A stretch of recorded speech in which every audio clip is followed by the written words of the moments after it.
அக்பருடைய அவையில் பீர்பால் பல சந்தர்ப்பங்களில் சாதுரியமான சில பொய்களை கூறி பல பிரச்சனைகளை தீர்த்து வைத்திருக்கின்றார்.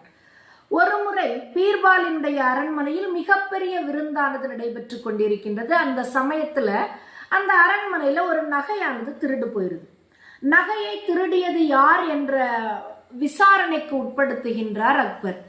அப்ப அந்த நகை திருடு போன இடத்துல ஒரு 6 பேர் இருந்தாங்க அப்படின்ற தகவல் அவருக்கு கிடைக்கின்றது. அந்த 6 பேர்கிட்டையும் தான் விசாரித்தால் அது தவறாக போய்விடும் அப்படின்னு சொல்லிட்டு இந்த வழக்கை விசாரிக்கக்கூடிய பொறுப்பை பீர்பால் கிட்ட ஒப்படைக்கிறார்.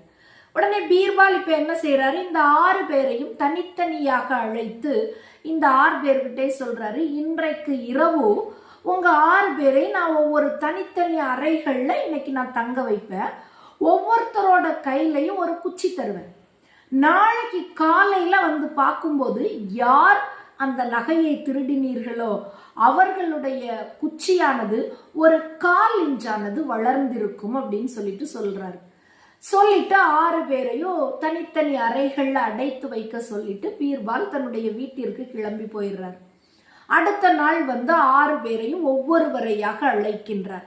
அழைத்து அவர்களுடைய குச்சியை பார்க்கிறாரு. அதுல ஒருவருடைய குச்சி மட்டும் தான் கொடுத்த அளவிலிருந்து ஒரு 1/4 இன்ச்சியானது குறைந்திருப்பதை பார்க்கின்றார். இப்ப அவருக்கு புரிஞ்சு போச்சு, எந்த நகையை திருடியவர் இவர்தான். தன்னுடைய குச்சியானது 1/4 இன்ச்சி வளர்ந்து விடும் என்ற பயத்துல அவர் என்ன செய்துட்டாரு, அந்த குச்சியில இருந்து ஒரு 1/4 இன்ச்சிய ஒடிச்சிட்டாரு.